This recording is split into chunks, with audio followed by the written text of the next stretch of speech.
அனைவருக்கும் வணக்கம். இந்த பெட்டிகள் என்ன என்று சொல்லி கிராமப்புறங்களில் வாழ்கிற மக்களுக்கு தெரியும். சில நகரப்புறங்கள்லேயும் அநேகமாக கிராமப்புறங்களில் வாழ்கிற மக்களுக்கு தெரியும். என்னென்னு சொன்னால், எங்களோட வீட்டில் நான் சின்ன பையனாக இருக்கிற போது சிட்டுக்குருவி வந்து கூடு கட்டும். அப்போ நாங்கள் இப்படி பெட்டி கட்டி வைக்கிறே இல்லை, அதே வந்து தானாக கூடு கட்டி இருக்கும்.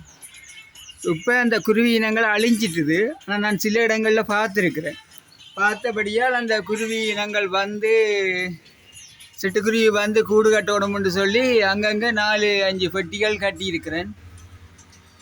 அந்த பாருங்க கட்டியிருக்கிறேன். உண்மையில் அந்த சிட்டுக்குருவி மிக அழகானது. வீட்டில் இருந்தால் அது ஒரு மன அமைதிக்கும் எங்களோட உளம் சந்தோஷமாக இருக்கிறதுக்கும் பெரிதும் துணை நிற்கும். மற்றது அதை விட எனக்கு அப்படியான உயிரினங்களும் இந்த சூழலில் வாழ்கிறதுக்கு உரிமை இருக்குது. சகல ஜீவராசிகளுக்கு நாங்கள் தான் எல்லாம் அந்த இயற்கை சூழலை அழித்ததன் விளைவாக அந்த குருவினங்கள் அழிஞ்சு கொண்டு போயிட்டுது. இப்போ நான் திரும்ப அதை இங்கே கட்டியிருக்கிறேன்னு பார்ப்போம். நீங்களும் இப்படி ஏதாவது செய்து சூழலில் உள்ள உயிரினங்கள் வாழ்கிறதுக்கு ஒரு வழி ஒன்று செய்யுங்க. நன்றி, வணக்கம்.